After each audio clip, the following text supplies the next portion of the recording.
Assalamu alaikum, dear students. Welcome to our channel, Step onto Medicine. Today, our topic is chronic kidney disease or CKD. আজকে আমরা chronic kidney disease শুরু করব। আমরা most probably আজকে এটাকে শেষ করতে পারবো না। আমরা চেষ্টা করব এটা ইনভেস্টিগেশন পর্যন্ত চলে যাওয়ার এবং নেক্সট ডেতে আমরা যতটুকু বাকি থাকে এটার সাথে ম্যানেজমেন্টটা আমরা কভার করে দিবেন সামনে। তো চলো আমরা আমাদের ক্লাসটি শুরু করি। ক্লাসটি শুরু করার পূর্বে যারা এখনও আমাদের চ্যানেলটি সাবস্ক্রাইব করেনি তারা চ্যানেলটি সাবস্ক্রাইব করে যাবে। আমরা প্রতিবারের মতো আমাদের আজকের ক্লাসটিও নিব ডেভিডসনের 24 এডিশন থেকে। তোমরা স্ক্রিনে ডেভিডসনের 24 এডিশনে ক্রনিক কিডনি ডিজিজ এই টপিকটা দেখতে পাচ্ছ। তো চলো আমরা আমাদের ক্লাসটি শুরু করি। দেখো সবার প্রথমে হাইলাইট করা আছে একটা ডেফিনেশন। বলছে chronic kidney disease refers to an irreversible deterioration in the renal function that usually develops over a period of years. তার মানে ক্রনিক কিডনি ডিজিজ হচ্ছে ইররিভার্সিবল। এগেনস্ট যদি আমি অ্যাকিউট কিডনি ইনজুরি ভাবি একেআই, এটা কিন্তু রিভার্সিবল। তাহলে কোনো পেশেন্টের যদি ক্রনিক কিডনি ডিজিজ একবার ডেভেলপ করে তাহলে যেই পর্যন্ত তার ডিটেরিয়েট করবে এই পর্যন্ত ইররিভার্সিবল। ওকে, এটা একদিনে বা এক মাসে এটা ডেভেলপ করে না, এটা ডেভেলপ করতে ফিউ ইয়ার্স প্রয়োজন হয়। ঠিক আছে, তো এটার ম্যানিফেস্টেশন আসলে কিভাবে হয় দেখো বলা আছে initially it manifest only as a biochemical abnormality, কিন্তু কোনো পেশেন্টের সাইন সিমটম থাকে না। এই যে biochemical abnormality without any sign symptom of the patient, এটাকে আমরা বলি অ্যাজোটেমিয়া। তোমরা প্যাথোলজিতে এটা পড়ে এসেছো, অ্যাজোটেমিয়া।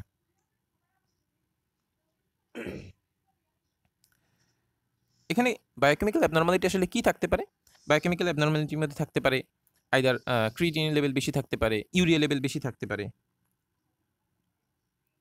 এবং এটা যখন প্রোগ্রেস করতে থাকে ইভেনচুয়ালি আলটিমেটলি এটা loss of excretory metabolic and endocrine function of the kidney leads to the clinical symptom and sign of renal failure, collectively called uraemia. অর্থাৎ যখন এটা এভাবে চলতে থাকবে আলটিমেটলি একসময় গিয়ে এটা ক্লিনিক্যাল সাইন সিমটম যেটা শো করবে।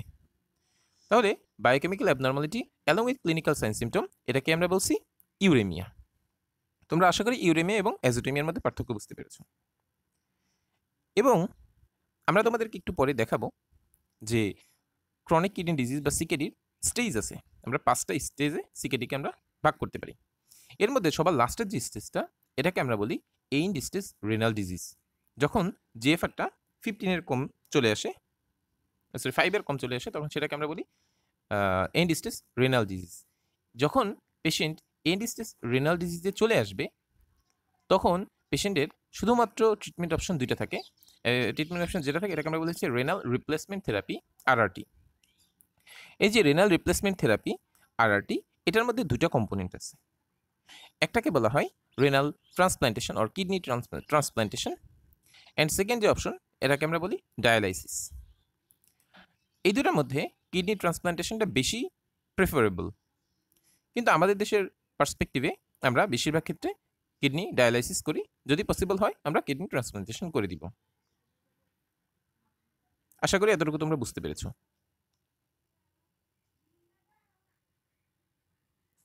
ওকে, এখন আসো আমরা অন্য টপিক অন্য পার্টগুলোতে যাওয়ার আগে আমরা সিকেডির যে স্টেজিংটা একটু আমরা পড়ে আসি।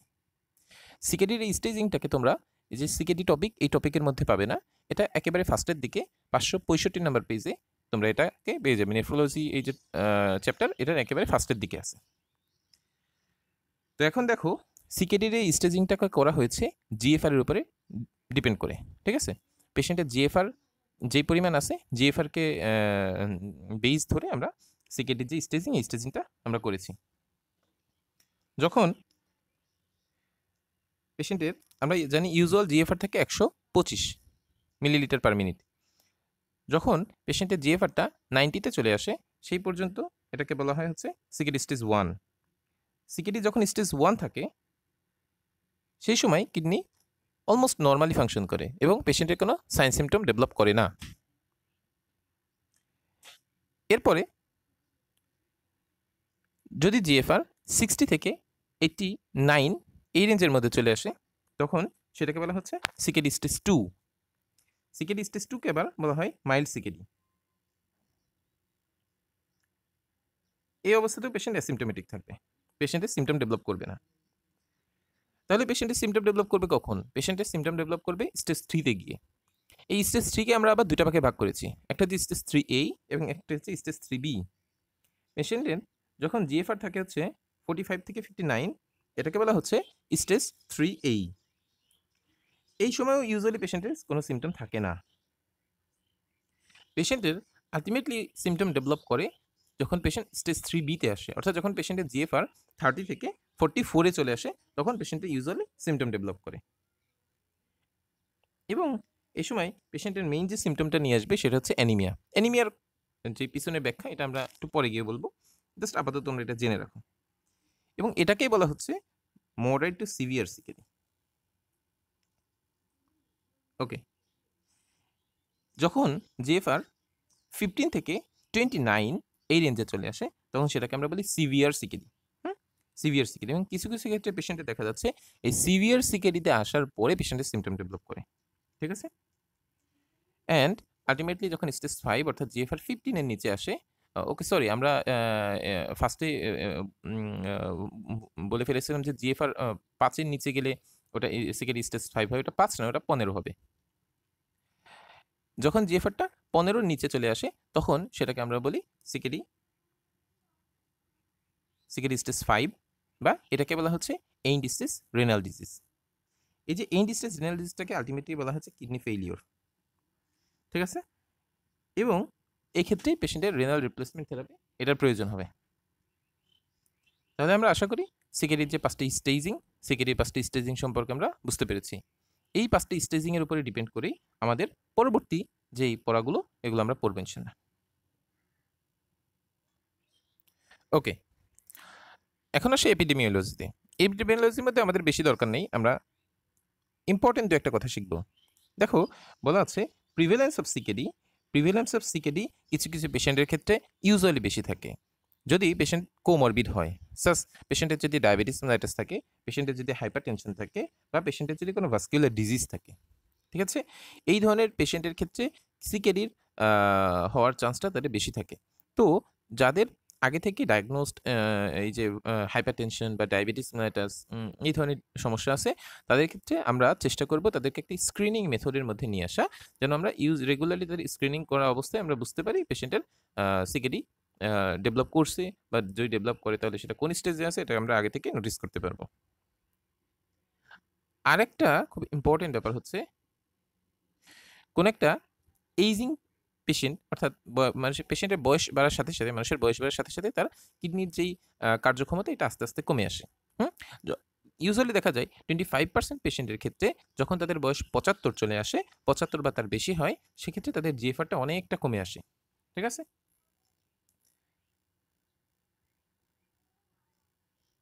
দেখো তাদের জিএফআর ইউজুয়ালি 60 নিচে চলে আসে। যখন জিএফআর 60 নিচে চলে আসবে তখন সেটাকে আমরা বলছি সিকেডি স্টেজ 3A। ঠিক আছে? তো তাদের ক্ষেত্রে ইউজুয়ালি আমরা সিকেডি স্টেজ 3A পাবো। কিন্তু তাদের ক্ষেত্রে সিকেডি স্টেজ 3A নিয়ে আমরা আসলে এত বেশি অরিড না। আমরা তাহলে অরিড কেন? আমরা অরিড হচ্ছে এই সকল পেশেন্টের ইউজুয়ালি এই সকল পেশেন্টের স্টেজ 5 এ পৌঁছায় না, অর্থাৎ এন্ড স্টেজ রেনাল ডিজিজে পৌঁছায় না, যাদের জন্য আমাদের ডায়ালাইসিস বা যাদের জন্য আমাদের কিডনি ট্রান্সপ্লান্টেশন লাগবে। কিন্তু তাদের ক্ষেত্রে কার্ডিওভাস্কুলার যে রিস্ক এটা অনেকটা বেড়ে যায়। এই জন্য আমাদের যত ইনভেস্টিগেশন হবে, ম্যানেজমেন্ট হবে, এটা আমরা চেষ্টা করব কার্ডিওভাস্কুলার রিস্কটাকে আমরা প্রিভেনশনের জন্য আমাদের এই ইনভেস্টিগেশন এবং ম্যানেজমেন্ট প্ল্যানটা চলবে। ওকে, আশা করি তোমরা বুঝতে পেরেছো। এখন চলো ক্লিনিক্যাল ফিচার। ক্লিনিক্যাল ফিচারটা খুব ইম্পর্টেন্ট। আমরা এর আগেই বলেছি যে সিকেডি পেশেন্টের ক্ষেত্রে সাইন সিমটম এটা ডেভেলপ করতে অনেকটা সময় নেই। যখন পেশেন্ট স্টেজ 3B-তে যাবে, স্টেজ 3B-তে যাওয়ার পরে তার ক্লিনিক্যাল যে সাইন সিমটম এটা আসবে। ওকে, এখন খেয়াল করো, তাহলে তার আগ পর্যন্ত পেশেন্ট কিন্তু অ্যাসিমটোমেটিক থাকবে। কিন্তু যদি কোনো পেশেন্টের ক্ষেত্রে আমরা যে হায়ার রিস্ক পেশেন্ট আছে তাদেরকে আমরা স্ক্রিনিং মেথডের মধ্যে নিয়ে আসছি এবং স্ক্রিনিং করা অবস্থায় একসময় তার দেখলাম তার জিএফআরটা কমে আসছে এবং জিএফআর কমে যখন সিকেডি রেঞ্জের মধ্যে চলে আসবে তখন আমরা আগে থেকে এটা মোটামুটি বুঝতে পারবো তো সিকেডি হচ্ছে। এটা এখানে লিখছে যে টিপিক্যাল প্রেজেন্টেশন, এটা হচ্ছে রিডিউসড ইজিএফআর। আচ্ছা, আমরা জিএফআরটাকে মেজার করা একটু আমাদের জন্য কঠিন, এই জন্য আমরা ইজিএফআরটাকে মেজার করি, ঠিক আছে? এটা তোমরা একটু জেনে রাখবা, ইজিএফআর মেজার করি। Okay, during screening high risk patient, ওই যে সকল পেশেন্টের হাইপারটেনশন বা ডায়াবেটিস ভাস্কুলার ডিজিজ আছে তাদের ক্ষেত্রে স্ক্রিনিং এই অবস্থায় আমরা তাদের ক্ষেত্রে আমরা ডায়াগনোসিস করতে পারি যে হ্যাঁ পেশেন্টের জিএফআরটা কমে আসছে, অর্থাৎ পেশেন্ট সিগারেটে চলে আসছে। এই পর্যন্ত পেশেন্ট অ্যাসিমটোমেটিক থাকবে। যখন পেশেন্টের জিএফআর 30 নিচে চলে আসে, পেশেন্টের জিএফআর 30 নিচে চলে আসে অর্থাৎ স্টেজ 4 এ চলে আসে বা স্টেজ 3B তেও আসে, এই অবস্থায় পেশেন্টের সাইন সিমটম ডেভেলপ করতে পারে। ওকে, পেশেন্টের যখন আর্লি সিমটম ডেভেলপ করে, আর্লি সিমটমটা হচ্ছে নকচুরিয়া। নকচুরিয়া হচ্ছে রাতে ঘুমাতে যাওয়ার পরে ইউজুয়ালি রাতে যদি সিঙ্গেল একবার পেশেন্ট ভয়েডিংয়ের জন্য যায় এটা হচ্ছে নর্মাল, কিন্তু একবারের বেশি যদি ইউজুয়ালি পেশেন্টের যাওয়া লাগে এটাকে আমরা বলছি নকচুরিয়া। এই যে নকচুরিয়া অর্থাৎ পেশেন্ট রাতে বারবার ভয়েডিংয়ের জন্য যাওয়া লাগবে, এটা হচ্ছে ইউজুয়াল সিমটম। এবং যখন জিএফআর 15 থেকে 20-এ চলে আসবে অর্থাৎ স্টেজ 4-এ চলে আসছে পেশেন্ট, সেই সময় পেশেন্টের অনেক সাইন সিমটম ডেভেলপ করা শুরু করবে, ঠিক আছে? ওকে, দেখো টিপিক্যাল কি সাইন সিমটম আসবে। 1 নাম্বার হচ্ছে পেশেন্টের অ্যানিমিয়া আসবে। আমরা সবাই জানি যে আমাদের রেড ব্লাড সেল প্রোডাকশনের জন্য ইরাইথ্রোপয়েটিন নামে যে হরমোনটা দরকার থাকে এই হরমোনটা কিডনি থেকে আসে, যেটা বোন ম্যারোকে স্টিমুলেট করে বোন ম্যারো থেকে রেড ব্লাড সেল প্রোডাকশনের জন্য। কিন্তু যদি কিডনিটা ড্যামেজ হয়ে যায়, কিডনিটা সিগারেটের কারণে কিডনি নষ্ট হয়ে যায়, তার কারণে ওখান থেকে ইরাইথ্রোপয়েটিন আসবে না, যার ফলে আলটিমেটলি পেশেন্টের রেড ব্লাড সেল প্রোডাকশনের পরিমাণটা কমে আসবে এবং পেশেন্টের অ্যানিমিয়া হতে পারে। এবং অ্যানিমিয়ার কিছু ফিচার আমরা পেতে পারি, যেমন হচ্ছে টায়ার্ডনেস থাকতে পারে, ব্রেথলেসনেস থাকতে পারে, এগুলো হতে পারে। এটাকে আমরা বলছি যে রেনাল অ্যানিমিয়া। ওকে, এখন পেশেন্টের ফ্লুইড ওভারলোড হতে পারে। খেয়াল করো পেশেন্টের জিএফআর কমে যাচ্ছে, তার মানে হচ্ছে পেশেন্টের আস্তে আস্তে অলিগিউরিয়া ডেভেলপ করছে, পেশেন্টের ইউরিনের পরিমাণটা কমে আসছে। ইউরিনের পরিমাণ যদি কমে যায়, পেশেন্ট যে ফ্লুইড খাচ্ছে এটা আলটিমেটলি বডির মধ্যে থেকে যাচ্ছে, ট্র্যাপ হচ্ছে। এই যে বডির মধ্যে থেকে যাচ্ছে, তাহলে আলটিমেটলি কি হবে, ভলিউম ওভারলোড হবে। তাহলে পেশেন্ট এখানে দুইটা ফিচার পাবো আমরা, একটা অলিগিউরিয়া পাবো এবং ভলিউম ওভারলোড পাবো। এই যে ভলিউম ওভারলোড পাবো, এটার অনেকগুলো ফিচার আমাদের সামনে আসতে পারে, ঠিক আছে? যেমন পেশেন্ট অনেক সময় ভলিউম ওভারলোডের কারণে রাইট হার্ট ফেইলিউর নিয়েও পেশেন্ট আসতে পারে। ওকে, আর কি আসছে যে প্লুরাইটিস, যেহেতু বডি থেকে এখন ওয়েস্ট প্রোডাক্টগুলো বের হতে পারছে না, এই কারণে পেশেন্টের প্লুরাইটিস ডেভেলপ করবে, অ্যানোরেক্সিয়া ডেভেলপ করবে, ওয়েট লস, নশিয়া, ভমিটিং, হিক্কাপ, এগুলো বিভিন্ন প্রেজেন্টেশন হিসেবে আসতে পারে। আরেকটা মোস্ট ইম্পর্টেন্ট হচ্ছে যখন সিকেডি হচ্ছে তখন আমার বডি থেকে যেহেতু ওয়েস্ট প্রোডাক্টগুলো বের হতে পারছে না, এভাবে যত ধরনের আমাদের বডিতে অ্যাসিড তৈরি হচ্ছে, বিশেষ করে ল্যাকটিক অ্যাসিড, এগুলো আমার বডি থেকে বের হতে পারবে না। ল্যাকটিক অ্যাসিড যখন বের হতে পারবে না, তখন আলটিমেটলি ল্যাকটিক অ্যাসিডোসিস ডেভেলপ করবে, অর্থাৎ মেটাবলিক অ্যাসিডোসিস ডেভেলপ করবে, পিএইচটা কমে আসবে। এই যে মেটাবলিক অ্যাসিডোসিস যখন ডেভেলপ করে, তখন আমরা জানি রেসপিরেটরি রেট বেড়ে যায় এবং এক ধরনের স্পেশাল ব্রিদিং হয়, যেটাকে আমরা বলি কাশমাউস ব্রিদিং, ঠিক আছে? কাশমাউস ব্রিদিং, এই কাশমাউস ব্রিদিং আমরা সেই সময় পেশেন্টের ক্ষেত্রে পেতে পারি এবং এই অবস্থা যখন কন্টিনিউ থাকবে, আলটিমেটলি পেশেন্টের ড্রাউজিনেস কোমা এই পর্যন্ত পেশেন্ট চলে যেতে পারে। ওকে, আমরা মনে হয় ক্লিনিক্যাল ফিচারটা বুঝতে পেরেছি। এখন আমরা পেশেন্টের কিছু সিমটম আমরা একটু দেখে আসি। আমাদের একটা পিক্টোগ্রাম আছে, একটা ছবি আছে, এই ছবি থেকে আমরা পেশেন্টের কিছু সিমটম দেখে আসি। এই যে দেখো,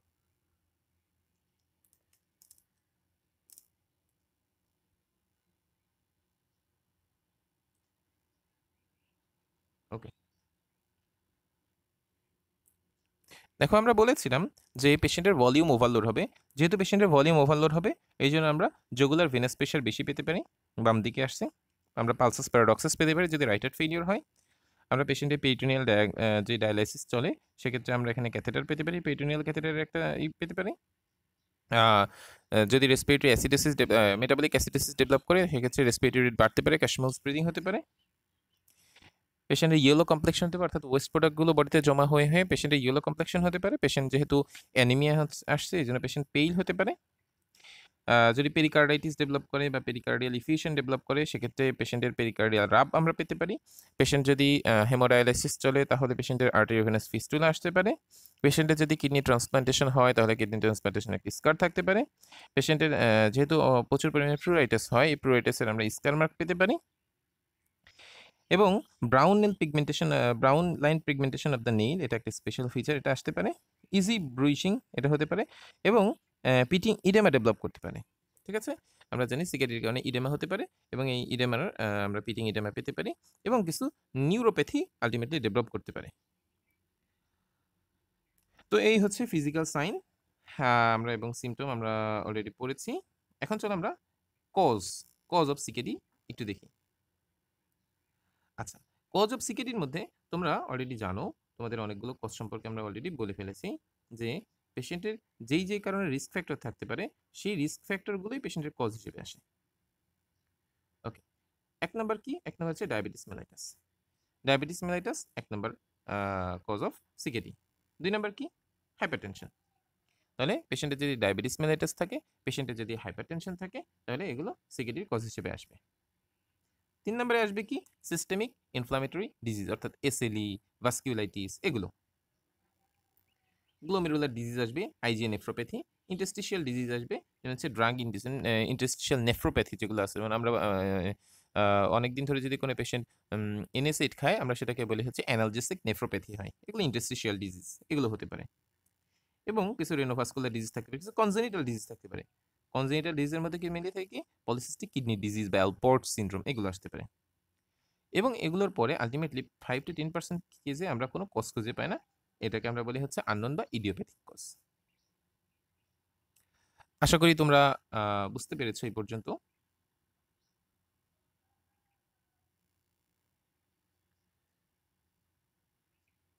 ওকে,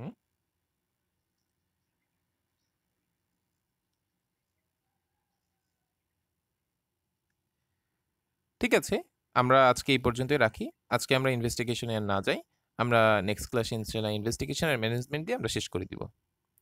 তোমরা কমেন্টে জানাবে তোমরা ক্লাসটি বুঝতে পেরেছো কিনা বা ক্লাসটি তোমাদের কেমন লেগেছে। কারো কোনো কোশ্চেন থাকলে তোমরা কোশ্চেন করলে আমি ইনশাআল্লাহ আনসার দিয়ে দেবো।